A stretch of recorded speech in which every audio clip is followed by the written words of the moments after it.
বলবেন আপনারা, শুনব এবং শোনাব আমরা।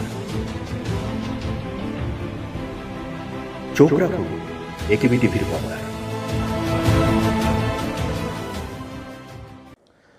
নমস্কার, একেবি টক অনুষ্ঠানে আপনাদের সবাইকে স্বাগত জানাচ্ছি। আশা করি সবাই ভালোই আছেন। আমরা একেবি টক অনুষ্ঠানে নতুন বছরে আরও বিভিন্ন রকমের বিষয় নিয়ে, উল্লেখযোগ্য বিষয় অবশ্যই, এবং উল্লেখযোগ্য ব্যক্তিত্বদের নিয়ে এই অনুষ্ঠানে আপনাদের সামনে হাজির হব, থাকবো নানা আলাপচারিতায়। তার থেকে বিভিন্ন বিষয় যেমন উঠে আসবে, তেমনি উল্লেখযোগ্য ব্যক্তিত্ব যারা থাকবেন তাদের বিষয়েও আরও বেশি করে আমরা তথ্য তুলে ধরব তাদের নিজ নিজ ক্ষেত্রে। আজকের এই অনুষ্ঠানটি একেবি টিভির জন্য একটি উল্লেখযোগ্য অনুষ্ঠান। আজকের যিনি আমাদের অতিথি রয়েছেন, উনি ত্রিপুরার রাজ্য রাজনীতিতে একজন অভিজ্ঞ রাজনীতিবিদ হিসেবেই পরিচিত।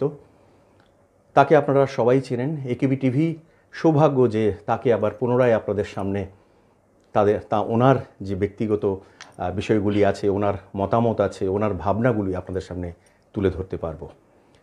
আজকে আমাদের অনুষ্ঠানে যিনি উপস্থিত রয়েছেন, উনি ত্রিপুরা রাজ্য প্রদেশ বিজেপির সহসভাপতি তথা আইনজীবী এবং প্রাক্তন বিধায়ক সুবল ভৌমিক মহাশয়।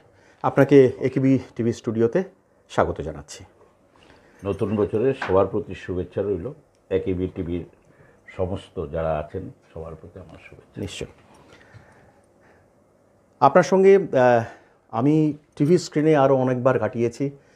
দীর্ঘ প্রায় 2 যুগেরও বেশি সময় ধরে সংবাদ মাধ্যমে জড়িত থাকার ফলে আপনার সঙ্গে বসার সৌভাগ্য আমার আরও হয়েছে।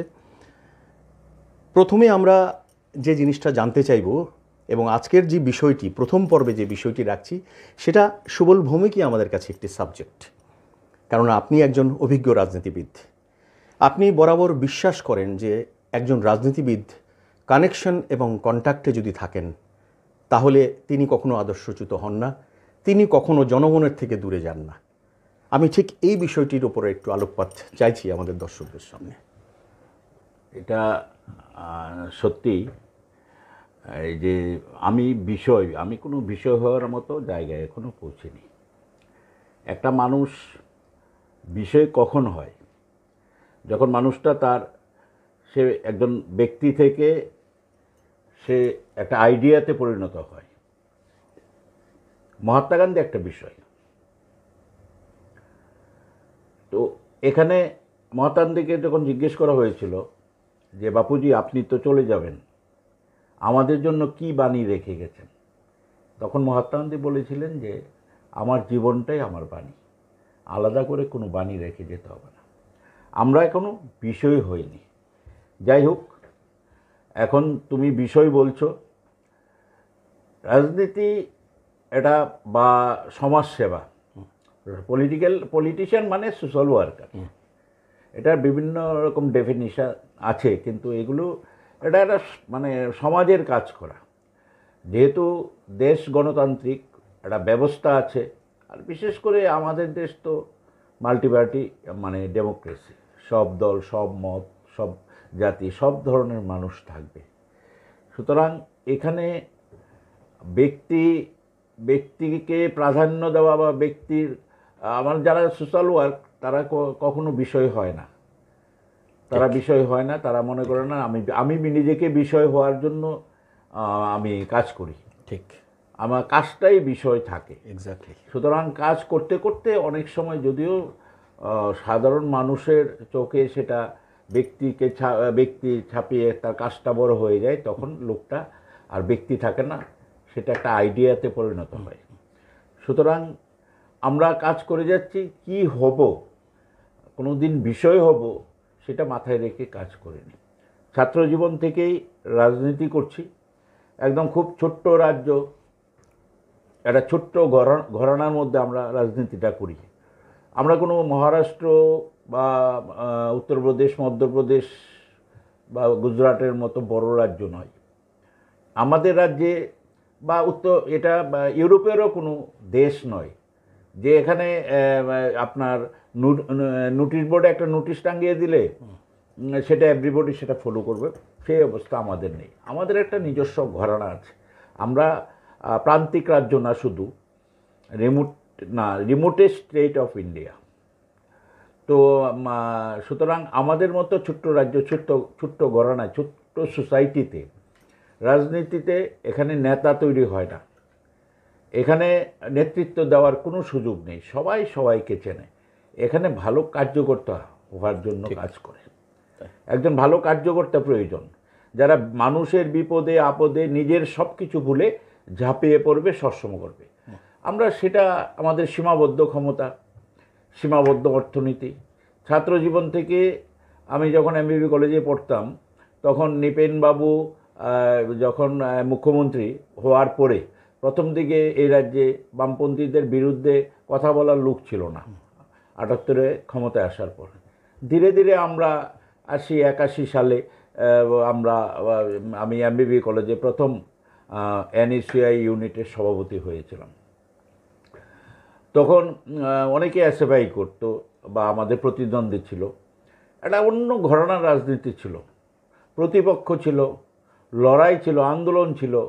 আমাদের মনে আছে, আমরা দেখতাম কোন ক্লাসটা, ওই ক্লাসটা অফ আছে, ওখানে স্টুডেন্টরা আছে, ওখানে গিয়ে বক্তৃতা করতাম। বা এসএফআই বক্তৃতা করে গেল, সঙ্গে সঙ্গে তৈরি থাকতাম, ও বেরিয়ে যেতে পারতো না। আমরা গিয়ে সাবজেক্ট এসএফআই, তার আন্তর্জাতিকতাবাদ, তার বিভিন্ন তার মতাদর্শ সেখানে তুলে ধরতো ছাত্রছাত্রীদের আকৃষ্ট করার জন্য। আমরা আবার সেখানে গিয়ে এই কমিউনিস্ট পার্টি যারা দেশ বিরোধী, দেশের স্বাধীনতার বিরোধিতা করেছে, এইসব আমরা বলতাম। তো তখন একটা চর্চা ছিল, তখন একটা যে ছাত্র রাজনীতিটা ছিল, সেটা আক্ষরিক করতে একটা ছাত্র রাজনীতি। আজকে এটা অনেকটাই দেখা যায় না, কিন্তু আমরা আশা করি ভবিষ্যৎ প্রজন্ম, অনেক অভিভাবক এখন ছেলে মেয়েদের রাজনীতিতে দিতে চায় না। রাজনীতিটা এতটাই কলুষিত মনে করে ওরা। কিন্তু রাজনীতি একমাত্র ক্ষমতার উৎস।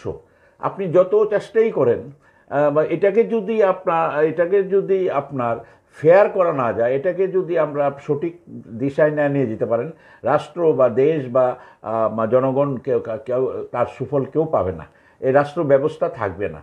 কারণ এই জন্যই রাজনীতিটাতে একটা সুস্থ চিন্তা, চেতনা, উপলব্ধি, এইগুলো সম্পন্ন মানুষ। এবং ছাত্র আন্দোলন করতে গিয়ে যে এই ছাত্র নেতাদের পড়াশোনা করতে হতো, পড়াশোনা করে ওরা রাষ্ট্রীয় ব্যবস্থা বা আন্তর্জাতিক ব্যবস্থা, আন্তর্জাতিক অবস্থান, মানে ওইগুলি আমরা যে তখন পড়াশোনা করেছি, সেটা এখনও আমরা করছি। কারণ ওই সময়টা স্বাভাবিক কারণে মাটি যখন নরম থাকে, সেই নরম মাটি দিয়ে আপনি ভগবান শ্রীকৃষ্ণ তৈরি করতে পারবেন, আবার মহিষাসুরও তৈরি করতে পারবেন। সুতরাং ওই নরম মাটি, মানে ওই যে ছেলে মেয়েরা কলেজে আসতো, বা তখন স্কুলেও রাজনীতি ছিল। স্কুলে কি ছিল? প্রধানমন্ত্রী হতো, নির্বাচিত প্রধানমন্ত্রী আমরা পেয়েছি, আমরা নির্বাচিত প্রধানমন্ত্রী পেয়েছি, প্রধানমন্ত্রী হয়েছি। তো আমরা স্কুল থেকে সেই রাজনীতির ঘরানায়, যখন রাজনীতি করে ছেলে মেয়েরা, তখন সে সচেতন থাকে এবং সমাজের চোখে যাতে কোনো রকম তার ভাবমূর্তি কালিমা লিপ্ত না হয়, তার জন্য সে একটা সুস্থ সমাজে থাকার চেষ্টা করত, সুস্থ মানসিকতা নিয়ে চলতো। এখন তো এগুলোর অনেকটা ভ্যালু কমে গেছে না যাওয়ার ফলে যে ছাত্র আমি যখন এনএসএর প্রেসিডেন্ট ছিলাম, তখন এসএফআইয়ের একদম বরিষ্ঠ নেতৃত্ব দিত সুভাষিস তলপাত্ররা, বা আমাদের একটু সিনিয়র ছিল, প্রয়াত হয়েছেন সমরাড্ডরা। আমরা দেখতাম যে আমাদের সঙ্গে ঠিক আছে ইস্যুভিত্তিক লড়াই চলতো, প্রতিনিয়তই চলতো, কিন্তু তারপরেও একটা উৎকর্ষতা মানে ছিল।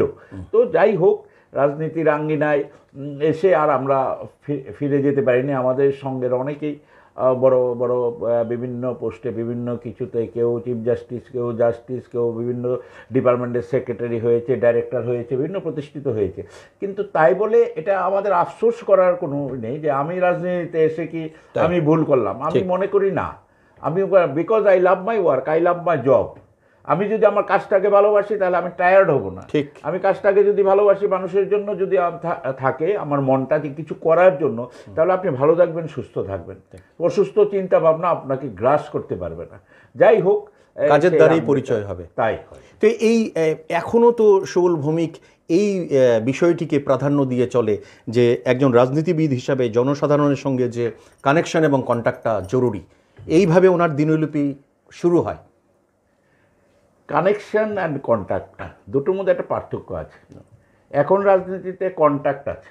কন্ট্যাক্টটা মানে প্রতিনিয়ত রাজনৈতিক দলের একদিনে 3টা কার্যক্রম 4টা কার্যক্রম থাকতে পারে, সারাক্ষণ মানে কল সেন্টার থেকে ফোন আসে, যাওয়ার জন্য আসে, সেটা হচ্ছে কন্ট্যাক্ট। ওকে, ওটা কন্ট্যাক্টটা এখন রাজনৈতিক দলগুলিতে বেড়ে গেছে। কানেকশন হচ্ছে আরেক জিনিস। আচ্ছা, কানেকশন অ্যান্ড কন্ট্যাক্ট। কানেকশন হচ্ছে সম্পর্ক, রিলেশন। এটা শুধু মানে পলিটিক্যাল কানেকশন নয়, অর্গানাইজেশনাল কানেকশন নয়, তারপর একটা ইমোশনাল কানেকশন বলে একটা কথা আছে। কানেকশনটা থাকলে সংগঠনটাও মজবুত হয়। আমার যে চিন্তা চেতনা উপলব্ধি বা আমার যে আদর্শ, এটাকে নিয়ে যাওয়ার জন্য অনেক সুবিধা হয়। তার জন্য আমাদের ত্রিপুরা রাজ্যে ছোট্ট ঘরানা দীর্ঘ সময় কমিউনিস্ট পার্টি এখানে রাজ করেছে। ওদের কন্ট্যাক্টটা ছিল ভালো, ওদের কানেকশন ছিল শুধু মানে কমিউনিস্ট পার্টি কি, কমিউনিস্ট পার্টি বলতো ব্যক্তি বড়, ব্যক্তির চেয়ে দল বড়, বাস এটুকুই থেমে যায়। আমরা যারা বিজেপি করি, আমরা যারা বাম বিরোধী মানুষ, আমরা কি বলি যে না, ব্যক্তি বড়, ব্যক্তির চেয়ে দল বড়, দলের চেয়ে দেশ বড়, দেশের চেয়ে মানুষ বড়। অনেক দূর আমরা ভাবি। সুতরাং রাষ্ট্রের কথা, রাষ্ট্রবাদী মানসিকতা, রাষ্ট্রবাদী চিন্তা চেতনা, আন্তর্জাতিকতাবাদের নামে রাষ্ট্রকে দুর্বল করে দেওয়া, এই আন্তর্জাতিকতাবাদের কি আছে? এখন দেখুন, এই আপনার এইগুলি প্রসঙ্গক্রমে এসে যায়, সারা পৃথিবীতে একটা যুদ্ধ মহল, সারা পৃথিবীতে রক্ত ঝরছে, যেটা কাম্য নয়। নতুন বছরে আমরা আর চাই না এই রক্ত ঝরা বন্ধ হোক, এই যুদ্ধ বন্ধ হোক। যুদ্ধ শুধু এক দেশকে আক্রমণ করেছে সেটা নয়, আজকে রাশিয়া ইউক্রেন চলছে, বা ইসরায়েল গাজা মানে প্যালেস্টাইনিয়ানদের মধ্যে যুদ্ধ চলছে বিভিন্ন দেশে, একদম মানে সুদান থেকে শুরু করে মিয়ানমার থেকে শুরু করে বহু রাষ্ট্রে ইন্টারনাল প্রবলেম, সরকার বিরোধী শক্তির মধ্যে প্রতিদিন রক্ত ঝরছে সারা পৃথিবীতে। এই পরিস্থিতি এমন একটা সৃষ্টি হয়েছে, এটা লাগাম টানা দরকার। একটা দেশ একটা দেশকে ধ্বংস করে দিচ্ছে, ধ্বংস করছে দেশটাকে না। দেশ কখন হয়, দেশের একটা বাউন্ডারি থাকে, দেশের মধ্যে মানুষ থাকতে হবে। তো এই দেশটা কি করে থাকবে? দেশটার মানুষকেই তো শেষ করে দিচ্ছে, দেশের সম্পদ শেষ করে দিচ্ছে, দেশের পরিবেশ শেষ করে দিচ্ছে। এত বোম্বিং, এত কিছু হচ্ছে, শেল ফাটানো হচ্ছে, তার একটা প্রতিক্রিয়া সারা এই আমাদের যে আবহাওয়ার মধ্যে, পরিবেশের মধ্যে দূষণ বেড়ে যাচ্ছে। উন্নয়নের গতি রুদ্ধ করে দেওয়া হচ্ছে। উন্নয়ন তো সেটা হচ্ছে, উন্নয়নও সেখানেও একটা কথা আছে যে উন্নয়ন নামে বিজ্ঞান আমাদের আশীর্বাদ না অভিশাপ, অনেক বিতর্ক আছে। আপনি এখন পৃথিবীতে crore crore air condition machine একসঙ্গে চলছে, তো তারা সব গরম বাতাস ছাড়ছে। যখন এয়ার কন্ডিশন মেশিন আবিষ্কার হয়নি তখন তো মানুষ ভালো থাকতো, ভালো ছিল। তো আপনি ঘরটা ঠান্ডা করছেন, পরিবেশটাকে গরম করছে, ঠিক? তাহলে কত কোটি কোটি এয়ার কন্ডিশন এইসব গরম হাওয়া ছাড়ার পরে আজকে পৃথিবী উষ্ণ হয়ে যাচ্ছে, পৃথিবীর এনভায়রনমেন্ট চেঞ্জ হয়ে যাচ্ছে। তাহলে বিজ্ঞান এগিয়ে যাচ্ছে, গ্লোবালাইজেশনের যুগ, আমরা আরও ফার্স্ট লাইফ, কিন্তু সেটা লক্ষ্য রাখতে হবে যে সেটা বিজ্ঞানের নামে যাতে এমন ধ্বংসের দিকে ঠেলে না দেওয়া যায়। প্রকৃতির বাইরে গিয়ে আমরা পারিনি তো।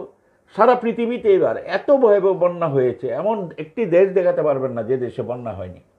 প্রকৃতির রোষানলে পড়েছে, যেহেতু বন্যা বেশি হয়েছে, এখন সারা পৃথিবীতে এই রকম মানে ঠান্ডা, আইস, বরফ, মানে এমন অবস্থা হয়েছে যে এই ব্যালেন্স নেই, প্রকৃতির যে ভারসাম্য, হ্যাঁ, বা ইকোলজিক্যাল প্রবলেম হয়ে যাচ্ছে। তো এইগুলো কিন্তু ম্যানমেড, এগুলো মানুষ তৈরি, ম্যানমেড এইগুলো হচ্ছে। এইগুলো বন্ধ করে নতুনভাবে এই যুদ্ধ বন্ধ করা উচিত। আর কত রক্তক্ষয়ী সংঘর্ষ হবে, যুদ্ধ ধীরে ধীরে ভারতবর্ষ তো যুদ্ধ চায় না, ভারতবর্ষ তো সবসময় একটু সনাতন মানসিকতা নিয়ে থাকে। কখনো ছোট কোনো দেশের সঙ্গে কোনোদিনও ভারতবর্ষ আক্রমণ করেনি, দখল করতে যায়নি। তো যাই হোক, এই পরিস্থিতিতে চলছে।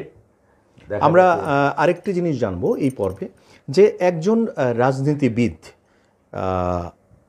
যিনি তার দিনলিপিটা ঠিক করেন জনসাধারণের ভালোর কথা চিন্তা করে, একজন অভিজ্ঞ রাজনীতিবিদ হিসাবে আপনি এই ত্রিপুরা রাজ্যে স্বনামধন্য। সেখানে আমরা একটু জানতে চাইব বা জানাতে চাইব, যারা নতুন প্রজন্ম, যারা রাজনীতিকে আদর্শ করে বা রাজনীতিকে আসতে চান, আমরা জেনে নিচ্ছি যে অভিজ্ঞ রাজনীতিবিদ তাকে প্রতিদিন কিভাবে তৈরি করেন। এটা যদি একটু বলেন তরুণ প্রজন্মের জন্য। দেখুন, পলিটিশিয়ান মানে রাজনীতিবিদ আর সাধারণ মানুষ যেভাবে মাছের সঙ্গে জলের সম্পর্ক, জলটা আমরা তো শীতকালে পুকুর বা লেকগুলি শুকিয়ে যায়, মাঝখানে জলের জন্য মাছগুলি ছটফট করে মারা যায়। মানুষ যখন রাজনীতিবিদকে ছেড়ে চলে যায় তখন তার ওই জল ছাড়া মাছের অবস্থা হয়। তো সুতরাং মাছের যে ধর্ম হচ্ছে জলের মধ্যে থাকা, আর পলিটিশিয়ানের ধর্ম হচ্ছে মানুষের মধ্যে থাকা। বাহ, মানুষকে বাদ দিয়ে আপনি কখনো পলিটিশিয়ান হতে পারবেন। আমরা অনেক সময় আমরা বেরিয়ে যাচ্ছি, তো এমন একটা ল্যামেন সাধারণ মানুষ আসছে, হঠাৎ করে আমি বললাম যেই তুমি ফোন করে আসুনি, হঠাৎ করে কেন এলে, হ্যাঁ আমাকে যে আগে সময় নাওনি বা আমার এখানে ডিস্টার্ব করছে, গেটে আটকিয়ে দিচ্ছে, সিকিউরিটি ঢুকতে দিচ্ছে না। মানে এই মানুষগুলো আমার কাছে আসে বলেই তো আমি নেতা, আমি রাজনীতিবিদ, ঠিক না, আমি জননেতা না। মানুষগুলো যেদিন আসা বন্ধ করে দেবে সেদিন আমি কিসের নেতা? সুতরাং মাছের ধর্ম যেমন জলে থাকা, পলিটিশিয়ানদের ধর্ম মানুষের মধ্যে থাকা। আপনি মানুষের বাইরে গিয়ে মানুষের চিন্তা ভাবনা সবসময় আপনার মধ্যে থাকতে হবে, এবং মানুষের যে কাজটা করবেন, মানুষকে যে পাশে দাঁড়াবেন, এইটাকেই আপনার নিতে হবে কাজ হিসাবে। ঠিক। তাহলে আপনি যদি মানে পৃথিবীতে কোনো জিনিস আপনি টার্গেট করবেন না, টার্গেট করলে আপনাকে মানে ডিপ্রেশনে ভুগবেন। আমি এটা চাই, আমি মুখ্যমন্ত্রী হতে চাই, আমি সভাপতি হতে চাই, যেদিন হব না সেদিন আমার মধ্যে ডিপ্রেশন আনবে। আমি কালকে কি হবে সেটাও ভাবি না, আমি এক মুহূর্ত ভাবি না, আমি খবরও রাখি না। কিছু হলে কি এটা তো আলাদা কিছু না। আর এটা নিয়ে কেন এটা থাকবে, আগ্রহ কেন থাকবে? আমি তো মানুষের জন্য কাজ করছি, আমার তো কোনো অসুবিধা হচ্ছে না। আমি সব লেভেলে কাজ করছি, ধীরে ধীরে ন্যাশনাল লেভেলে কাজ করছি। আমি কয়েকদিন আগে একটা ইন্টারন্যাশনাল ফোরামে আমি মিটিং করে এসেছি। তো আমি সারাদিন কাজ চাই। যে কাজের মধ্যে থাকে সে কখনো টায়ার্ড ফিল করে না। ঠিক, কাজটাই বড় জিনিস। আর আপনি জীবনে এসছেন, আমি যেদিন রাজনীতিতে গিয়েছি সেদিন আমাকে কেউ জানতো না। আপনি কেউ চাকরিতে জীবনে যখন জয়েন করে তাকে কেউ চেনে না। যে কোনো আপনি যেদিন প্রথম ইয়ের মধ্যে এই প্রফেশনে এসছো, তোমাকে কেউ জানতো না। তাহলে মানুষের জীবনে এন্ট্রিটার কোনো মূল্য নেই, এক্সিটটার মূল্য। এক্স্যাক্টলি তাই। যেদিন চলে যাবে, আমি যেদিন রাজনীতি থেকে চলে যাব সেদিন মূল্যায়ন হবে উনি থাকার সময় কি কি ভালো কাজ করেছেন।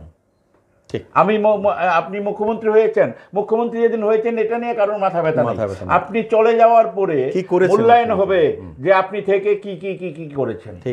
তো সুতরাং এন্ট্রির কোনো মূল্য নেই মানুষের জীবনে, এক্সিটটা চলে যাওয়ার পরে। আপনি দেখুন না, আজকে পর্যন্ত এই রেকর্ড কেউ ভাঙতে পারেনি। মহারাষ্ট্রে বাল ঠাকরে প্রয়াত হওয়ার পরে সেই ক্রিমেশন গ্রাউন্ডে যাওয়ার যে প্রসেশনটা হয়েছে সেখানে 70 লক্ষ মানুষ যোগদান করেছে। জন এফ কেনেডির সেখানে হাইয়েস্ট 55 লক্ষ মানুষ গিয়েছিল, সেটা ছিল গ্রিনিস বুকে। সেই রেকর্ড ভেঙে 70 লক্ষ মানুষ। উনি কোনোদিন মন্ত্রী ছিলেন না, বিধায়ক ছিলেন না।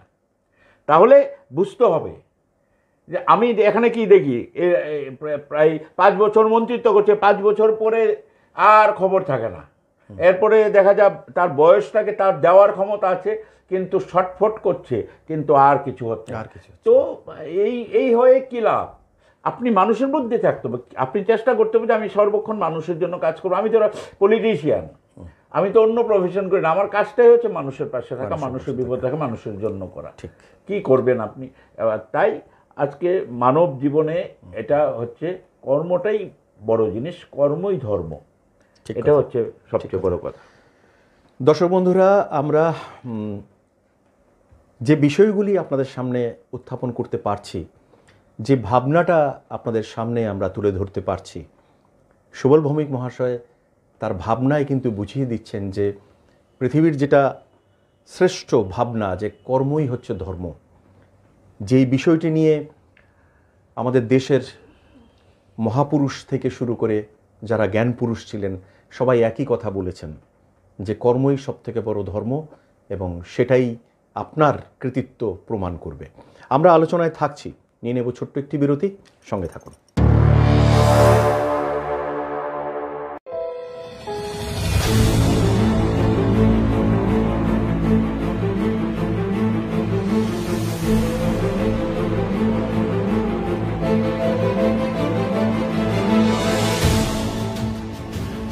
বলবেন আপনারা, শুনবো এবং শোনাবো আমরা। চোখ রাখুন একেবি টিভির পর্দায়।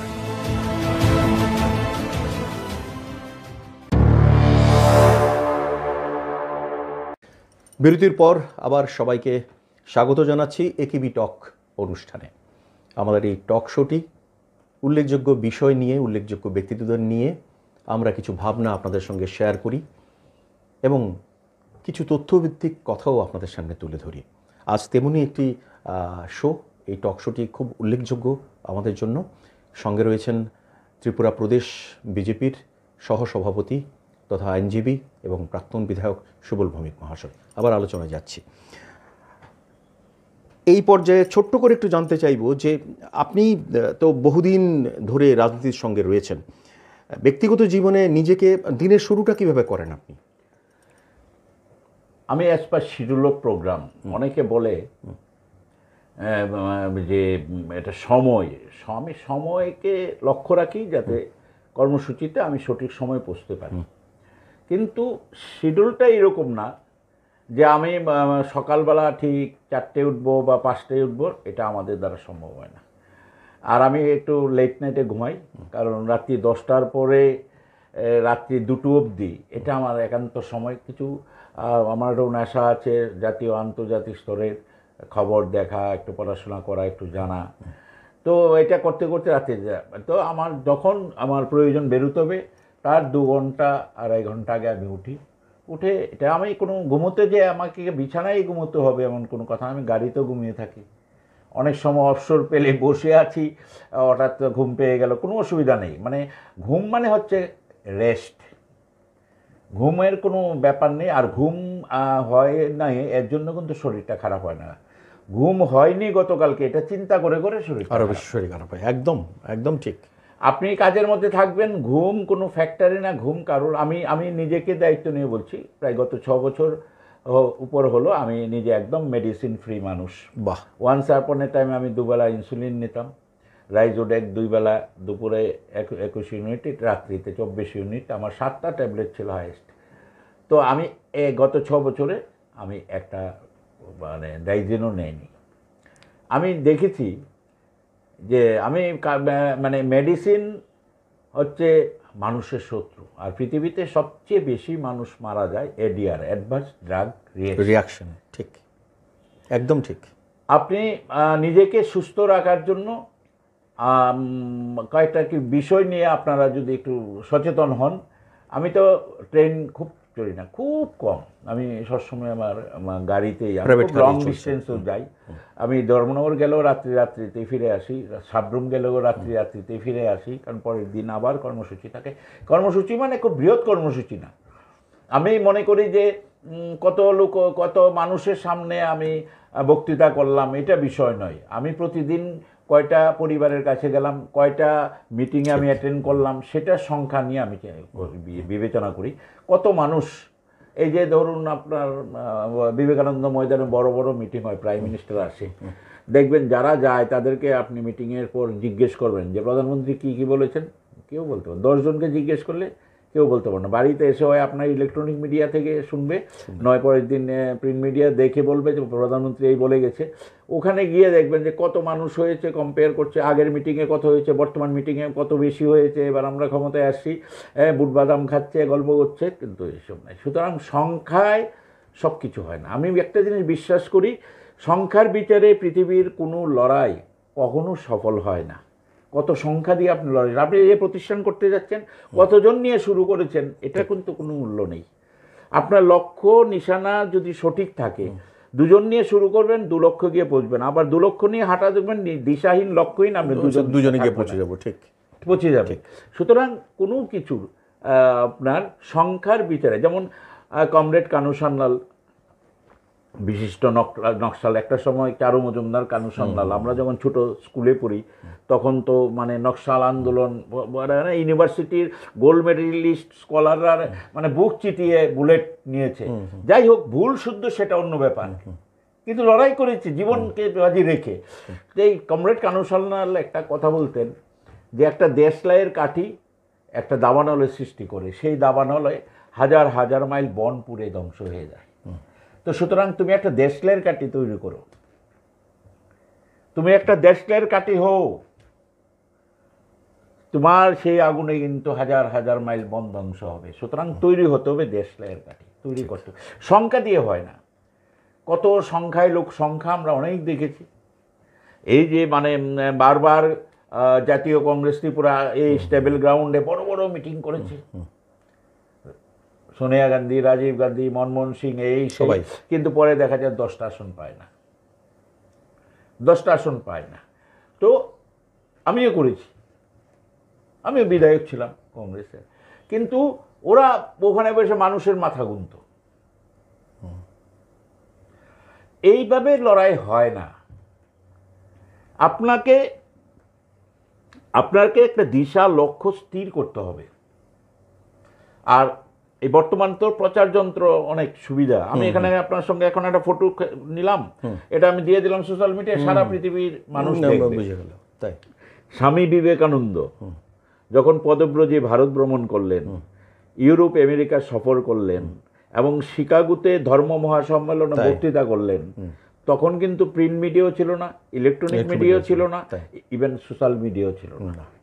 তাহলে ওনাকে আজকেও কেন পৃথিবীর মানুষ প্রাসঙ্গিক মনে করে? একদম, কারণ মনে করে একটাই কারণ, আক্ষরিক অর্থেই উনি মানুষের কথা চিন্তা করেছেন, ওনার সততা নিয়ে, নিষ্ঠা নিয়ে কাজ করেছেন। ওই যে কাজের জন্যই আজকেও মানুষ ওনাকে প্রাসঙ্গিক মনে করে, মানে মানুষই ওনার মিডিয়া ছিল। হ্যাঁ, কিন্তু না, কিন্তু মিডিয়া কোনো প্রচার মাধ্যম। আমি কাজ করলে মিডিয়ার প্রচার করতে পারবো, কিন্তু কাজ না করে মানে প্রচারের জন্য আমি দেখছিলাম একটা ওই ফটো দেখে হাসাহাসি করছিলাম যে তিনটে ছেলে গেল ইয়েতে গিয়ে ওই ফল বিতরণ অনুষ্ঠান করছে। একটা রুগী একটা কলা নিয়ে একদিকে ধরে আছে, আর তিনজন একদিকে আরেকটা কলায় ধরে আছে, মানে ওই রুগীটার কাছে ফল বিতরণ করছে। আমি এটা সোশ্যাল মিডিয়ায় দিয়ে দিয়েছি। তো সোশ্যাল মিডিয়ার একটা সুযোগ আছে প্রচারের। প্রচারটা আপনি দেখুন, আমরা অনেক লড়াই করেছি বা করি বা আগামী দিনেও করব। আমি অনেকে বলে যে আপনি তো দল চেঞ্জ করেছেন। আমি আবার বললাম, আমি একদিন এসোসিয়ের একজন বরিষ্ঠ নেতৃত্ব, আমি আবার ছোটো ছোটো বাড়ি সবার লোক আমার একটা সম্পর্ক আছে। আমি একদিন বললাম, দাদা আপনারা তো আজকে থেকে 20 বছর আগে দেখলাম 12 জন, এখনও আছেন 12 জন। আপনি আদর্শগতভাবে, তাত্ত্বিকভাবে আপনারা একদম এসোসিয়ে একজন আদর্শবান সৈনিক, কিন্তু বলুন তো আপনাদের সমাজে কি কাজে আপনারা লাগেন? প্রতিবেশীর বাড়িতে আগুন লাগলে এক বালতি জলও দেন না, মানুষের বিপদে আপনাদের পাওয়া যায় না, মানুষের পাশে থাকেন না। আমি আদর্শগতভাবে অমুক রাজনৈতিক দল করি, আমি আদর্শবান। আপনার আদর্শ আপনার কাছে, সমাজের কি কাজে, মানুষের কি কাজে এসেছে, মানুষের কটা বিপদে গিয়েছেন, মানুষের কত বোতল রক্ত দিয়েছেন। আমরা তো ছাত্র জীবন থেকে আমাদের দরজাগুলা, এখন যেহেতু মোবাইলের যুগ, মোবাইলে খোলা রাখতে দুটো, এমন একজন লোক ত্রিপুরা দায়িত্ব নিয়ে যদি বলতে পারে যে আমি ফোন করেছিলাম, মান্নুন নম্বর, আমি কল ব্যাক করি। আমি মনে করি এটা আমার কাজ, 100% নম্বরে আমি কল ব্যাক করি। তো কাজটা তো এটা কারোর জন্য বসে থাকে না। আমি নাই, আমার পরে আরেকজন আসবে। একদিন দেশ মনে করেছিল ইন্দিরা গান্ধী মারা গেছে, কে হাল ধরবে? কেউ মনে করেছিল অটল বিহারী বাজপেয়ী মারা গেছে, কে হাল ধরবে? জায়গা পূরণ হয়ে গেছে। আবার নরেন্দ্র মোদীর মতো এইরকম একটা মানে ডাইনামিক আজকে ভারতবর্ষের মানুষকে 140 কোটি মানুষ, এত জাতি, ধর্ম, বর্ণ, ভাষাভাষীর মানুষ পৃথিবীর কোথাও নেই। সবাইকে এক কাটা করে আজকে যখন পৃথিবীতে কোনো দেশ তার দেশের নাগরিককে 1 কিলো চাল, 1 কেজি চাল বিনা পয়সায় দেয় না, তখন 80 কোটি মানুষকে 10 বছর বিনা পয়সায় চাল দিয়ে যাচ্ছেন, আরও আগামী 7 বছর দেবেন পরিকল্পনা নিয়ে রেখেছেন। তাহলে কিভাবে 140 কোটি মানুষকে খাইয়ে পরিয়ে আজকে কর্মচারীরা 1 তারিখে বেতন পাচ্ছে? যদি দিল্লিতে আজকে ভারতীয় জনতা পার্টির সরকার না থাকতো, কর্মচারী দুর্ভিক্ষের মতো দেশ পড়তো, কর্মচারীরা বেতন পেত না। আজকে সারা পৃথিবীতে অর্থনৈতিক মন্দা চলছে, তবু ভারতবর্ষ খাইয়ে পরিয়ে কিন্তু এগিয়ে যাচ্ছে। এবং ভারতবর্ষের যে বিদেশ নীতি, প্রাসঙ্গিকমে এটা স্বীকার করতেই হবে যে রাশিয়া ইউক্রেন যুদ্ধ চলছে, ক্রুড অয়েল, রাশিয়া কম পয়সায় তেল দিচ্ছে, আর ইউক্রেন আবার আমাদের খাদ্যশস্য দিচ্ছে। এই আপনার ইসরায়েল প্যালেস্টাইনিয়ানদের মধ্যে যুদ্ধ চলছে, ইসরায়েল এই ভারতবর্ষ থেকে 1 লক্ষ ম্যান পাওয়ার নিচ্ছে, আবার প্যালেস্টাইনিয়ানদের মানে যারা সাপোর্টার মধ্যপ্রাচ্যের দেশগুলি দুহাত ভরে ভারতকে সাহায্য করছে। যে বিদেশ নীতির কারণে সর্বকালের সর্বশ্রেষ্ঠ বিদেশ নীতি এখন ভারতবর্ষে। আজকে ভারতবর্ষ সঙ্গে এই যে নেটোর যারা সদস্য, কিছুদিন আগে কানাডাতে কানাডা থেকে মানে খুব বাজেভাবে ভারতবর্ষের বিরুদ্ধে প্রপাগান্ডা করছিল, খালিস্তান নিয়ে এই নিয়ে সেই নিয়ে। যখন দেখছেন একটু ভারতবর্ষ তার ফরেন পলিসি একটু মাত্র ডাইমেনশন চেঞ্জ করে ব্রিক্স গিয়ে যখন চায়না এবং রাশিয়ার সঙ্গে পুতিনের সঙ্গে আপনার চায়নার প্রেসিডেন্টের সঙ্গে কাঁধে কাঁধ মিলিয়ে দাঁড়িয়েছে, দেখেছে সারা পৃথিবী দেখেছে। আর এই পৃথিবীর সবচেয়ে 3টা বৃহৎ শক্তি এক জায়গায় সঙ্গে সঙ্গে আওয়াজ উঠেছে যে ডলার চেঞ্জ করে নাও, আমরা আলাদা কারেন্সি চালু করব। ঘাবড়ে গেছে নেটোর ওরা, সঙ্গে সঙ্গেই কানাডা স্টেটমেন্ট করেছে না ভারতবর্ষ বা নরেন্দ্র মোদী এইসব কোনো ঘটনার সঙ্গে জড়িত না, আমরা ইনভেস্টিগেশন কি 48 ঘন্টার মধ্যে হয়ে যায় নাকি? না, হয় না। কিন্তু তারপরেও পাকিস্তান আমেরিকাও বলেছিল ভারতকে সাহায্য করা উচিত কানাডাকে এইসব ব্যাপারে, যে এই যে মার্ডার টার্ডার কী সব হয়েছে খালিস্তানে এইসব ব্যাপারে। পরে স্টেটমেন্ট চেঞ্জ হয়ে গেল। ভারত এখন আর মহাশক্তিধর দেশ। ভারতবর্ষ যদি নেটোতে যায় নেটো শক্তিশালী হবে, ভারতবর্ষ যদি ব্রিক্সে যায় ব্রিক্স শক্তিশালী হবে। ভারতবর্ষের যে বিদেশ নীতি এবং সেই বিদেশ নীতির কারণে আজকে ভারতবর্ষ চলছে। অনেকে বলে বাংলাদেশে এই ঘটনা চলছে, আরে বাংলাদেশে এই ঘটনা চলছে, বাংলাদেশের ঘটনায় আমরা সাদা চোখে তো দেখলাম, কিন্তু সমস্যাটা কি কোথায় সৃষ্টি? দাদা, বাংলাদেশের বিষয়টা নিয়ে আমি আলাদা আসছি। আমি শুধু একটা জিনিসই এখানে বলতে চাইব যে এই যে আপনি একজন রাজনীতিবিদ হিসাবে আপনার ভাবনাগুলি আপনি তুলে ধরছেন, বা আপনার একটি শৃঙ্খলিত ভাবনা যা আপনাকে পুরো একটি বৃত্তে রেখেছে, যেখানে আপনি সকাল থেকে ঘুমানোর আগ অবধি বা ঘুমানোর পরেও আপনি স্বপ্ন দেখেন যে জনসাধারণের সঙ্গে বা জনগণের সঙ্গে কতটা সম্পৃক্ত থাকবেন। এর পরেও দাদা আপনার দিকে অনেক তির্যক বান কিন্তু আসে, সেগুলিকে সামলান কি করে? আমি একটা জিনিস আমি বলি যে দেখুন, আমি আমার রাজনৈতিক জীবনে কাউকে ছোট করার জন্য আমার প্রতিপক্ষকে বা কার পেছনে আমি 1 সেকেন্ড সময় নষ্ট করিনি। আমি যে সময়টা আমার প্রতিপক্ষকে কাউকে ছোট করার জন্য ব্যয় করবে, এই সময়টা আমি নিজেকে বড় করার জন্য ব্যয় করি। আমি জানি আমি বড় হয়ে গেলে অটোমেটিক আমার প্রতিপক্ষ ছোট হবে। আমি এইগুলো কানেও নেই না কোনো দিন। আমার কাজের ধরন কোনো দিন চেঞ্জ হয়নি।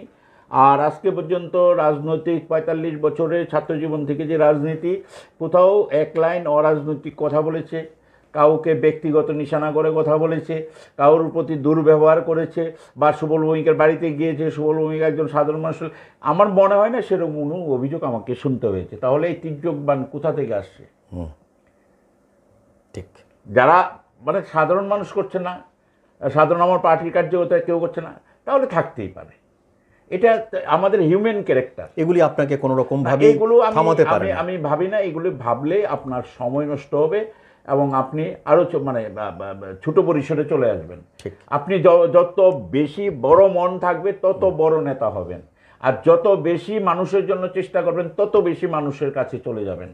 হ্যাঁ, এর বাইরে কোনো কিছু চিন্তা করা আমি এগুলি আমি কখনোই ভাবি না। আমি কালকে কি হবে, আমার কি হবে, আমার শব্দটা আমি মানে ইংরেজরা, আমরা যেমন স্পিরিচুয়াল, ওরাও কিন্তু স্পিরিচুয়াল, ওদের একটা ধর্ম আছে। ওরা যখন শব্দগুলি যখন সৃষ্টি হয়েছে, এই শব্দগুলির মধ্যেই কিন্তু সব কিছু আছে। যেমন মানে আমি যখন আমি করি না, আমার স্বার্থ আমি মানে আই শুরু হয় ইলনেস দিয়ে, আই দিয়ে শুরু হয় ইলনেস। আমরা যখন হয়ে যাই তখন হয়ে যায় উই মানে ওয়েলনেস। হ্যাঁ, তো আমি করা মানে অসুস্থ হয়ে যাওয়া, ইলনেসের দিকে যাওয়া। আর আমরা যখন হয়ে যাই ওয়েলনেসের দিকে যাই। তো সুতরাং সবাইকে নিয়ে যখন আমরা থাকবো তখন কোনোদিনও আমরা অসুস্থ হব না, ভালো থাকবো। কি যায় আসে, মানুষ পৃথিবীতে আসে চলে যায়, যাওয়ার আগে একটু দাগ কেটে যেতে চায়। ঠিক, এটা তো একটা ব্যবস্থা। আমি তো পৃথিবীতে এসে আমার কথায় আসিনি, আমার ইচ্ছে আসিনি, তাহলে যেমন টাটা বিড়লার করে জন্ম হতো। সুতরাং যিনি পাঠিয়েছেন উনি সময় মতো নিয়ে যাবেন। আমাকে বলেছে তুই কেয়ারটেকার হিসেবে শরীরটাকে দেখাশোনা করবি, আমি সেটা করি না। আমি এর উপর অত্যাচার করি, উচ্ছৃঙ্খলতা করে করি। আমি caretaker only, I am not a মানে ওনার অফ দিস বডি। ঠিক, আমি এটা মালিক নই, মালিক আরেকজন। তাহলে তো আমার কথাই হলে তো রাত্রিবেলা ভালো মানুষ ঘুমায়, সকালে অসুস্থ হয়ে যায়, রাত্রিবেলা শরীরটা খারাপ লাগে, সকালে ফুরফুরে হয়ে যায়, তাহলে কোনোটাই আমার ইচ্ছায় হয় না। উনি উপরে এক মালিক আছেন, উনি পাঠিয়েছেন, উনি সময় হলে নিয়ে যাবেন। আমাকে বলছে তুই কেয়ারটেকার, তুই এটাকে ভালো করে দেখে রাখবি, কিন্তু আমরা ভালো করে কেয়ার নেই না, তখনই হয় সমস্যা। আসলে এত সহজ করে, এত সরলতায় সত্যকে তুলে ধরতে হয়তোবা সুবল ভৌমিক মহাশয় পারেন। আমি বরাবরই ওনার ভাষণ বা বক্তব্য সবসময় শুনে থাকি বিভিন্ন জায়গায়, সে টিভি মিডিয়াতেই হোক বা কোনো অনুষ্ঠানেই হোক। আমি ওনার কাছ থেকে কানেকশন এবং কন্ট্যাক্টের অর্থ বুঝেছি। আজকে নতুন করে আরও একটি বিষয়, আশা করি আপনাদেরও খুব ভালো লেগেছে, যে I means illness, we means wellness. এটা কিন্তু অসাধারণ একটি তত্ত্ব, এবং এটাই হয়তোবা জগতের সবথেকে সমৃদ্ধ সত্য। আমরা ফিরছি আবার, আরেকটু ব্রেক নিয়ে নিচ্ছি, সঙ্গে থাকুন।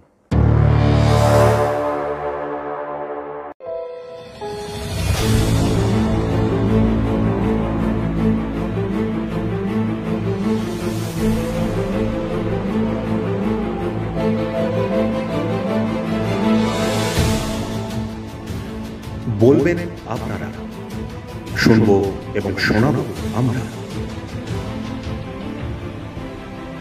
চোখ রাখুন একেবি টিভির পর্দায়।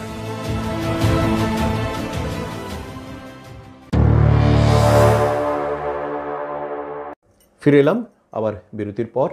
রয়েছে একেবি টক অনুষ্ঠানে, সঙ্গে রয়েছেন ত্রিপুরা রাজ্যের প্রদেশ বিজেপির সহসভাপতি সুবল ভৌমিক মহাশয়। আমরা অনুষ্ঠানের একেবি টকের অনুষ্ঠানের যে শেষ পর্বটিতে পৌঁছেছি, সেখানে একটি গুরুত্বপূর্ণ এবং অত্যন্ত প্রাসঙ্গিক বিষয়টি আপনার সামনে তুলে ধরছি। সেখানে আপনার ভাবনা আমাদের জন্য খুব মূল্যবান, এবং আশা করি ওপারে যারা দর্শক বন্ধুরা দেখছেন তাদের জন্য খুব বিশেষভাবে উল্লেখযোগ্য। বর্তমান সময়ে আমরা বিভিন্ন মিডিয়া থেকে শুরু করে বিশেষ করে সামাজিক মাধ্যমে দেখতে পাই যে একটি অশান্ত বাংলাদেশের চিত্র।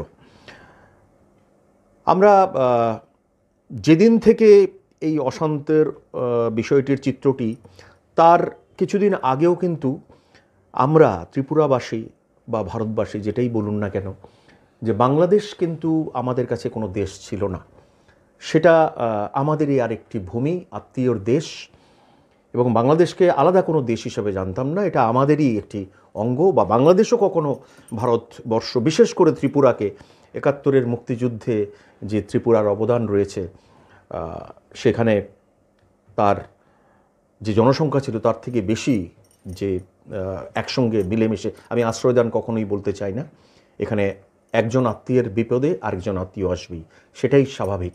সেখানে এই যে একটি ঘরে কোনো রকম ধর্ম নেই, কোনো রকম মতের ভেদাভেদ নেই, সব কিছু মিলেমিশে কাটিয়েছি। সেই জন্য বাংলাদেশের এই অশান্তকর পরিস্থিতি কিন্তু আমাদেরকে খুব নাড়া দিচ্ছে। এবং এর থেকে সামাজিক মাধ্যম, বিশেষ করে সামাজিক মাধ্যমের আমি বলবো যতটা আপনার ভালো দিকটি আছে, খারাপ দিকটিও তত দিক বেশি আছে। সেখানে সামাজিক মাধ্যমে যে প্রচারগুলি করা হচ্ছে, যে হিন্দুদের প্রতি নির্যাতন বা যেটাই যাই হোক, হিন্দু সংখ্যালঘুদের প্রতি যে বিষয়টি বাংলাদেশে ঘটছে বলে জানছি সামাজিক মাধ্যমে, সেই গোটা বিষয়টি নিয়ে আপনার ভাবনা এবং মতামতটা একটু জানতে চাইব। আমি মিডিয়াতে বসেছি, আপনি ভাবুন এই মিডিয়াটা ভারতবর্ষে একটা রাজ্য ত্রিপুরা, তার শহর আগরতলা। পাশাপাশি আপনি ভাবুন বাংলাদেশে কোথাও, ধরুন ঢাকাতে একটা মিডিয়া টক হচ্ছে। আচ্ছা, বাংলাদেশের কোনো মিডিয়া বা কোনো টক শোতে বাংলাদেশের সমালোচনা করে কোনো কথা বলার কোনো সুযোগ আজকের দিনে নেই। আজকে এখানে বসে আমার দেশ, আমার লোকরা কিছু ভুল অন্যায় করলে আমরা আলোচনা করি, এই গণতন্ত্রটা, ডেমোক্রেসিটা আছে। বাংলাদেশের তথ্য আমি দিতে যাচ্ছি না, বেশি তথ্য সবার কাছে আছে, কম বেশি মিডিয়ার কাছে হচ্ছে। আমি লজিস্টিক কিছু কথা বলছি। বাংলাদেশ কেন হয়েছে? ভারত ভাগ হয়েছে। ভারত ভাগ কিসের? দ্বিজাতি তত্ত্বের ভিত্তিতে হয়েছে। পাকিস্তান মুসলিমদের জন্য, বাকি যারা আছে হিন্দু বৌদ্ধ তারা ভারতবর্ষের জন্য। ভাগ হওয়ার পরে সেখানে কিছু সিদ্ধান্ত হয়েছে, এবং বাংলাদেশকে মানে স্বাধীনতার পরে ভারতবর্ষের স্বাধীনতা কোনো একটা রাজ্য যদি ক্ষতিগ্রস্ত হয় সেটা হচ্ছে ত্রিপুরা। আচ্ছা, এই কারণে আমি বলছি যে স্বাধীনতা আবার ক্ষতিগ্রস্ত হয় কি করে।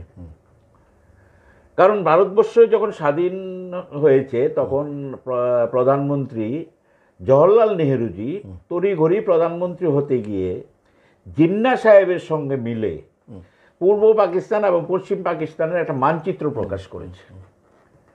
সেই মানচিত্রতেই মানে মূলত ত্রুটি আছে, গলদ আছে। আচ্ছা, সেই মানচিত্রে ত্রিপুরার যে জায়গা, ত্রিপুরা তো এটা ছিল না সমতল।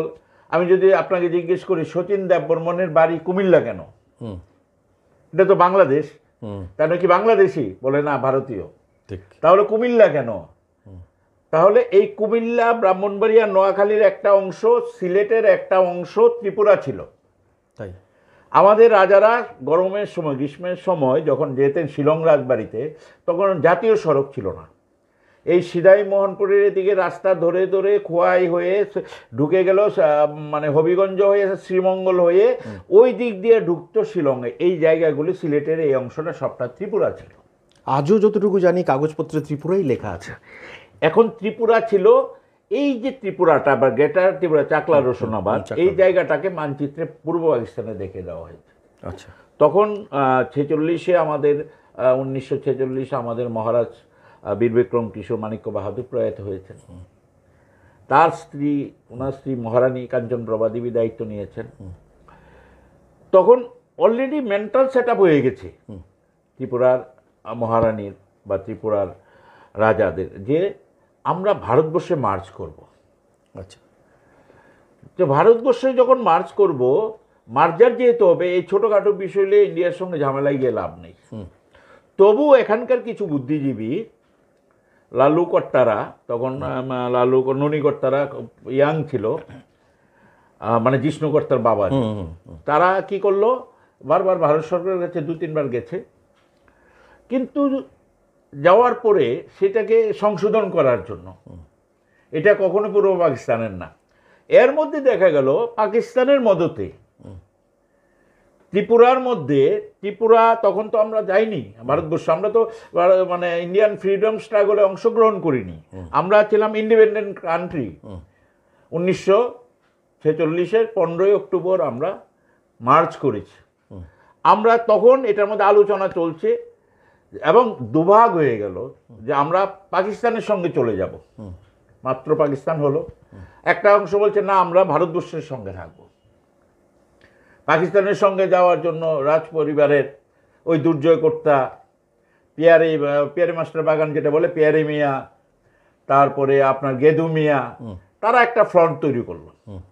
ফ্রন্ট তৈরি করে আমরা পাকিস্তানে চলে যাব, এমন প্রেসার।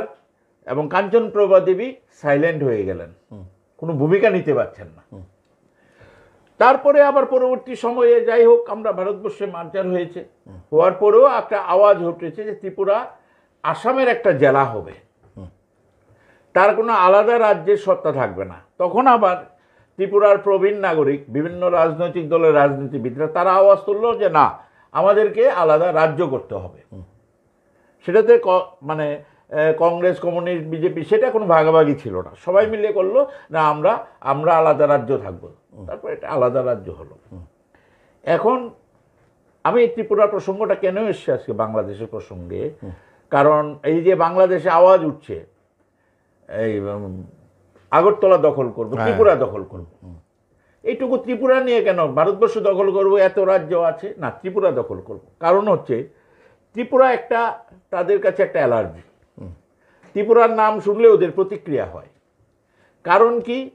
কারণ 71-এর যুদ্ধে সবটাই ত্রিপুরার মধ্য দিয়ে হয়েছে, এবং ওরা তখন তৎকালীন পাকিস্তান বলেছে আগরতলা ষড়যন্ত্র মামলা, এবং এই যুদ্ধের জন্য আগরতলায় ষড়যন্ত্র হয়েছে, এবং আগরতলা বেসড অন ত্রিপুরা সেই যুদ্ধে জয়লাভ করেছে ভারতবর্ষ। যুদ্ধে জয়লাভ করার পরে আমরা 6 মাস, আমি তখন সম্ভবত ক্লাস 6-এ পড়ি, আমি সেই দিন কসবাতে আমরা স্কুল থেকে পিকনিকে গিয়েছিলাম। আচ্ছা, মানে 71 সালে? 71 সালে স্বাধীনতা হলো। তারপরে সেখান থেকে প্রায় 8-10 কিলোমিটার রিক্সা দিয়ে চলে গেলাম, 5-6 কিলোমিটার দূরে গিয়ে বাজার টাজার করে নিলাম। তখন ফেন্সিং নেই, বর্ডার নেই, প্রায় 6 মাস কি 1 বছর বর্ডার উন্মুক্ত ছিল। পুরোটা কন্ট্রোল ছিল ভারতবর্ষের হাতে, পুরোটা কন্ট্রোল ছিল তৎকালীন প্রধানমন্ত্রী ইন্দিরা গান্ধীর হাতে। উনি যদি তখন ভাবতেন, এই যে আজকে 51-52 বছর হলো 71-এ স্বাধীন হয়েছে, স্বাধীনতার পর ভারতবর্ষের কি পেয়েছে এত বড় যুদ্ধে জয় করার পরে, বাবা আজকে যারা সংখ্যালঘু হিন্দু বা বিভিন্ন কমিউনিটি আছে ওরা কি সুবিধা পেয়েছে? ওরা তো শুধু আক্রান্তই হচ্ছে। 47-এর পর থেকে শুরু হয়েছে, নোয়াখালী রায়ট থেকে শুরু করে তারপরে ক্রমাগত বাংলাদেশের মানে হিন্দু এখন একটা মাইক্রোস্কোপিকে এসে দাঁড়িয়েছে, পার্সেন্টেজ 5-6% নেমে গেছে। তো যেখানে 26-27% পর্যন্ত ছিল। তো এই যে দিনের পর দিন টর্চার হচ্ছে। এখন আমরা মোহাম্মদ ইউনূস সাহেব উনি সরকার তো বলি না এটা, কারণ এটা হচ্ছে একটা ইল্লিগেল জিহাদি সরকার। বাংলাদেশে যেটা আছে এটাকে বলে ইল্লিগেল জিহাদি সরকার, কারণ এটার মধ্যে কোনো সরকার নির্বাচিত সরকারই না। সুতরাং আজকে নয় উনি পেয়েছেন, কিন্তু সংখ্যালঘু হিন্দুদের উপর যে টর্চারটা সেটা কিন্তু ওই সেই 47-এর পর থেকেই আছে। এটা কিন্তু 71-এ আমরা স্বাধীনতা পাওয়ার পরও আছে। তখন কিন্তু ভারত সরকারের প্রয়োজন ছিল যে যারা চট্টগ্রামে আমরা জনজাতি ভাইরা আছে বা আমরা রংপুর বরিশাল নিয়ে যেখানে হিন্দুরা ডেন্সিটি বেশি, সেখানে একটা বাংলাদেশকে সরাসরি ভাগ করে দিয়ে হিন্দুদের একটা দেশ বানিয়ে দিয়ে যে সেখানে ভাগ করে দিত। সেই দিন এমন অবস্থা ছিল, পুরোটা কন্ট্রোলে ছিল মুজিবুর রহমানের হাতে কিছুই ছিল না, সমস্ত ছিল। তো ইন্ডিয়ার সেদিন ভাগ করে দিত। আজকে আমার এই যে হিন্দু মায়েরা বোনরা ধর্ষিত হচ্ছে আর যে প্রতিদিন, এমন কি মানে ওই যে একজন আমাদের সন্ত, আমাদের একজন মহারাজ চিন্ময় প্রভুকে যে তারা করেছে, তাকে সেখানে যারা যেসব অ্যাডভোকেট ওকালতনামাতে সই করেছে 100 জনের উপর, তাদের বাড়ি ঘর ভাঙা হয়েছে, প্রত্যেকটা পরিবার আক্রান্ত হয়েছে। আজকে এই ঘটনাগুলি ঘটতো না, তাহলে সেই দিন এই আমরা শুধু আনন্দে আপ্লুত ছিলাম, আমরা 71-এর যুদ্ধে জয়লাভ করেছি, আমরা সারা ইন্টারন্যাশনালি অনেক কথা বলেছি, অনেক কিছু করেছি, কিন্তু ওখানকার সংখ্যালঘু হিন্দুদের কি হয়েছে? আরও যেটা আমরা দেখেছি, 47-এ যখন দেশ ভাগ হলো তখন কিছু কন্ডিশনালি ভাগ হলো। এর মধ্যে 1 নম্বর যে কন্ডিশনটা ছিল সেটা ছিল exchange of population and property. তো সেটা কোথায় কোথায় হবে? ওই পাঞ্জাব প্রদেশ কাশ্মীর ওই দিকটাই হবে, আর এদিকে ইস্টার্ন বা নর্থ ইস্টের মধ্যে বাংলাদেশ। তো পাঞ্জাবে 100% সেটা কার্যকরী হয়েছে, exchange of population and property. আর এই ইস্টার্ন জোনে নর্থ ইস্টে এটা কার্যকরী হয়নি সম্পূর্ণভাবে। জওহরলাল নেহরু সেটা উদাসীন ছিল, উদাসীন থাকার কারণে সেটা হয়নি, সেই সমস্যা রয়ে গেল, মানে গুরুত্ব দেয়নি, নর্থ ইস্টের সমস্যা গুরুত্ব দেয়নি। আজকে এখন কি করবে সেন্ট্রাল গভর্নমেন্ট ভাবছে সিরিয়াস ম্যাটার। এটা তো ইসরায়েলের মতো কান্ট্রি না, যারা মানে মানবতা বিরোধী দেশ। ভারতবর্ষ সনাতনী দেশ। ভারতবর্ষ কখনো আগ্রাসী বা কোনো আক্রমণ, ছোট দেশের উপর আক্রমণ, কর্তৃত্ব, বড় ভাইয়ের মতো ব্যবহার, এগুলো নেই। মানবতার উদাহরণ ভারতবর্ষের উপরে থাকে সবসময়। তাহলে ভারতবর্ষ গিয়ে বাংলাদেশকে দখল করে নেবে এমন তো কোনো ম্যাটার নেই। ভারতবর্ষ যুদ্ধ চায় না। তাহলে কি করতে হবে? এই যে ভারতবর্ষ অনেক চিন্তা ভাবনা করছে, আর চিন্তা ভাবনার প্রতিফলন কি? একটা দিক দেখবেন আপনি, বাংলাদেশ আর্মি থেকে কোনো বক্তব্য নেই, আর্মি চিফও কিছু বলছে না। বাংলাদেশে একটা বিশেষ করে জামাতে ইসলাম আর ওই স্টুডেন্ট ফ্রন্ট, তারা এই আন্দোলনটা ইউনূস সহ সবটাই চলে গেছে জামাতে ইসলাম এবং বিভিন্ন রকম উগ্রপন্থী সহ আইএস সহ বিভিন্ন উগ্রপন্থীদের কন্ট্রোলে। বিএনপি আউট হয়ে গেছে, আওয়ামী লীগকে আগে আউট করেই তো এটা হয়েছে। যেটা প্রথম মানে সরকারে বসে হিন্দু নির্যাতন কিন্তু আরও বেড়ে গেছে, ঠিক আছে। এখন যে সরকারটা চলছে দেখুন, ভয়ঙ্কর অবস্থা, ভাববার বিষয়। ভারত সরকার ভাবছে যে এখন ইউনূস সরকার যারা পাকিস্তানকে বলেছে পাকিস্তান সিটিজেন, যারা আপনি যদি একটা দেশে যে আপনার কোয়েরি হবে, আপনার সিকিউরিটি, আপনার ব্যাকগ্রাউন্ড, আপনার ক্রিমিনাল ব্যাকগ্রাউন্ড আছে কিনা দেখবে। কিন্তু পাকিস্তানের ক্ষেত্রে সেটা বলেছে ইউনিস সরকার, তোমাদের কোনো ব্যাকগ্রাউন্ড, পাকিস্তানি কোনো সিটিজেনকে ব্যাকগ্রাউন্ড দেখা হবে না, যে কোনো সময় ওয়েলকাম। আর সেকেন্ড যেটা ডেঞ্জার হচ্ছে সেটা হচ্ছে বিভিন্নভাবে চট্টগ্রাম বন্দরে কন্টেইনারে এই খাদ্যশস্য আসছে, চিনি আসছে, ডাল আসছে, চাল আসছে বলে এখন এগুলি আর্মস আসছে। তাহলে উগ্রপন্থী আসারও পেসেস করে দিল, আবার আর্মস আসারও পেসেস করে খুলে দিল। তাহলে কত ভয়ঙ্কর ঘটনা, যে ঘটনায় বাংলাদেশের উপর মানে আওয়ামী লীগ আসার আগে বাংলাদেশের উপর ঘাঁটি গেড়েই উত্তর পূর্ব ভারতের যাই যেখানেই হোক, আজকে আসামের উলফা, মণিপুরে পিপলস পার্টি, আজকে আমাদের এই মিজোরামে MNF, এই ইয়েতে নাগাল্যান্ডে NSCN, মুইবা গোষ্ঠী আর খাপলাং গোষ্ঠী বা ত্রিপুরা NLF, TITTF সব কিছু কিন্তু এই বাংলাদেশকে বেস করে হয়েছে। তো ওখানে ঘাঁটি করে করে ওরা করতো। তো আমরা সেটা হাসিনা সরকার আসার পরে সেটা বন্ধ হয়েছে, ভারতবর্ষের সঙ্গে অনেকটাই বন্ধ হয়েছে, কিন্তু সংখ্যালঘু নির্যাতন কিন্তু তখনও হতো। এখন এটা বেড়ে গেছে। তাই ভারতবর্ষ তো সরাসরি গিয়ে যুদ্ধ করতে চায় না, এটার জন্য একটা পরিকল্পনা চলছে। আচ্ছা, আন্তর্জাতিক স্তরে ব্যাপারটাকে কতটা নিয়ে যাওয়া যায়। আমি কয়েকদিন আগে একটা ফোরামে, আন্তর্জাতিক ফোরামে, সেখানে প্রায় 7-8টা কান্ট্রি থেকে প্রতিনিধি এসেছিল। সেখানে আমার 2 ঘন্টা প্রায় ওয়ার্কশপ হলো। সেখানে আমরা বারবারই জিনিসটা যে আন্তর্জাতিক স্তরে ইউনাইটেড নেশনকে চাপ দিতে হবে, তুমি পিস কিপিং ফোর্স পাঠাও, শান্তি বাহিনী পাঠাও। সরকারের কাজ করছে, বিভিন্ন এনজিওগুলি, যত সারা দেশে যত এনজিও আছে, যত রকম বড় বড় ব্যক্তিত্ব পার্সোনালিটি আছে, সবাই যদি একটা মহল, একটা মেসেজ সারা ইউনাইটেড নেশন বা রাষ্ট্রসংঘের কাছে যায় যে এখানে এরকম শান্তি বাহিনী, তাহলে শান্তি বাহিনী যদি আসে তাহলে যুদ্ধটা মানে ভারতের সঙ্গে এটা ভুল বোঝাবুঝি হয়ে যাবে। তাই ভারতবর্ষ দেখুন, এত কিছু ভারত বিরোধী কথা বলার পরেও আপনার মিশ্র সাহেবকে পাঠিয়েছে বাংলাদেশে। ভারতবর্ষ বড় ভাইয়ের ভূমিকা নিচ্ছে, আমরা শান্তির পক্ষে, বারবার কিন্তু মেসেজ দিচ্ছে। তাই বলে এটা ভাবলে হবে না ভারতবর্ষ দুর্বল। আপনি দেখবেন সামনের দিনে বড় ধরনের স্টেপ নিতে চলছে। দাদা, আমরা অনুষ্ঠানের একদম শেষ পর্যায়ে রয়েছি। আমরা এই অনুষ্ঠান শেষ করার মুহূর্তে একটা বিষয় ঠিক বলতে ইচ্ছা করছে আপনাকে, যে আপনার যে আলোকিত জীবন রয়েছে, পুরো সেটা রাজনৈতিক জীবন হোক, ব্যক্তিগত জীবন হোক, এই আলোকিত জীবনে অনেক ভোর রয়েছে। সেই আমরা এমন একটি ভোর কোনোদিন দেখতে পেলাম যেখানে জনসাধারণের জন্য কাজ করার যে শ্রেষ্ঠ যে স্বীকৃতিটা, সেই স্বীকৃতিটা যদি কোনো সময় চলে আসে, পদ হতে পারে, দলীয় একটা সর্বোচ্চ স্তর হতে পারে, সেইটা যদি চলে আসে, তাহলে জনসাধারণের জন্য প্রথম আপনার কি? না, আপনি এই প্রশ্নটা করতে একটু হেজিটেট করছেন, মানে কোনো একটা ভালো জায়গায় পৌঁছে দলের না, ভালো তো জায়গায় আপনি আছেন, এটা বলি আদৌ আছে ভারতীয় জনতা পার্টি আরো বড় কোনো জায়গায়, আর রাষ্ট্রবাদী চিন্তা চেতনা উপলব্ধি, তার পঞ্চনিষ্ঠ নিয়ে কাজ করে এটা সত্যিকারের ক্যাডার বেস দল। কিন্তু ত্রিপুরায় আমরা 100% ক্যাডার বেস করতে পেরেছি, সেটা আমরা দাবি করি না, কারণ একটা ক্যাডার তৈরি হতে 2-3 দশক সময় লাগে। ত্রিপুরায় যেটা হয়েছে, বিভিন্ন রাজনৈতিক দল থেকে এসে সবাই একটা ভারতীয় জনতা পার্টি ঘরানায় কাজ করছে, কিন্তু সবটা আমরা করে উঠতে পারিনি। মানুষের যেটা চাহিদা বা স্যাটিসফ্যাকশন, মানুষের ভরসা বিশ্বাস, সেভাবে আমরা এখনও অর্জন করতে পারিনি। পুরোটা চলছে। তো আমার একটা বিশ্বাস, কারণ যারা দেশের ভালো চায়, দেশের মঙ্গল চায়, মানুষের মঙ্গল চায়, মানুষের কল্যাণে রাজনীতি করে, শুধু ব্যক্তির কল্যাণে না, নিজের কল্যাণে না, এটা একটা ভারতীয় জনতা পার্টি।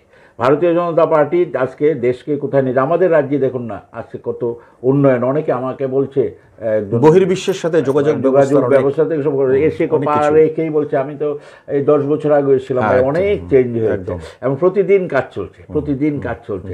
আমাদের প্রধানমন্ত্রী নরেন্দ্র ভাই দামোদর দাস মোদী অত্যন্ত মানে দূরদর্শী সম্পন্ন, এবং দুহাত তোলে উত্তর পূর্ব ভারতের। একটা সময় তো ফেন্সিংই ছিল না, শুধু ইনসার্জেন্সি আর ইনসার্জেন্সি খোলা ছিল, এটার কোনো সীমানাই ছিল না। আজকে তো একটা জায়গায়, হ্যাঁ তার মধ্যে হচ্ছে, তার মধ্যে যে বিদেশি মদতে কিছু হচ্ছে না আমি বলছি, কিন্তু একটা দেশের একটা ইয়ের মধ্যে ঘরানার সৃষ্টি হয়েছে। আমরা মেইন স্ট্রিমে ন্যাশনালিটি, জাতীয়তাবোধ যেটা খুব মানে কমে গিয়েছিল, কম ছিল উত্তর পূর্ব ভারতে, এখন কিন্তু প্রত্যেকটা শহরের সঙ্গে আমাদের আগরতলা স্টেশন থেকে 14টা ট্রেন যায় সপ্তাহে, তো সংযুক্ত হয়েছে। এই যে মহল তৈরি হয়েছে, আমার বিশ্বাস ভালো হবে। আর যেটা আপনারা প্রশ্ন করেছেন, আমি কখনো এটা নিয়ে খুব বেশি ভাবিত না। যতটা সুযোগ পাবো ততটা কাজ করব। আরও বড় জায়গায় সুযোগ পেলে বড় পরিসরে কাজ করব, আরও বড় জায়গা পেলে আরও বড়। আবার যেই জায়গায় আছে সেটাতে আমি খুব কমফোর্টেবল এবং আমি স্যাটিসফাইড। আমার কোনো ধরনের মনের মধ্যে এর মধ্যে আসেই না যে কালকে এটা পেতে হবে। সুতরাং কালকেরটা কালকে, আজকে আছি সবাইকে নিয়ে, পার্টি যেভাবে বলে পার্টির হয়ে কাজ করে যাচ্ছে।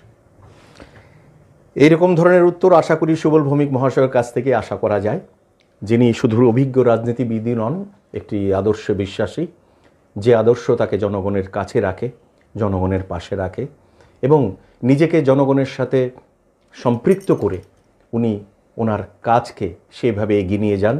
তাতে যে কোনো পদেই উনি অধিষ্ঠিত থাকুন না কেন, যে কোনো চেয়ারই ওনার জন্য থাকুন না কেন, সেইখান থেকে যতটুকু সম্ভব তার সাধ্যমতো সেইটুকুই উনি করে যান শুধুমাত্র জনসাধারণের জন্য। যখন আরও বড় কিছু সুযোগ থাকবে, যদি কোনোদিন এমন ভোর আসে যে আরও বড় কোনো সুযোগ এলো সুবল ভৌমিক মহাশয়ের কাছে, তাহলে ওনার কথায় যে উনি আরও বেশি করে জনসাধারণের পাশে থাকবেন। অসাধারণ। আপনাকে এই মূল্যবান সাক্ষাৎকারটির জন্য আপনাকে অসংখ্য ধন্যবাদ এবং মূল্যবান সময়টুকু দেওয়ার জন্য ধন্যবাদ। দর্শক বন্ধুরা, আমরা ছিলাম একেবি টক অনুষ্ঠানে। সেখানে ছিলেন ত্রিপুরা প্রদেশ রাজ্য বিজেপির সহসভাপতি সুবল ভৌমিক মহাশয়। একটি অসাধারণ টক শো অনুষ্ঠান আপনাদের সামনে তুলে ধরলাম। আশা করি আপনাদের ভালো লেগেছে। এইরকম আরও নানা ধরনের বিষয় নিয়ে, ব্যক্তিত্বদের নিয়ে আপনাদের সামনে উপস্থিত থাকব একেবি টক শো অনুষ্ঠানে। আপনারা চোখ রাখবেন একেবি টিভির পর্দায়। নমস্কার।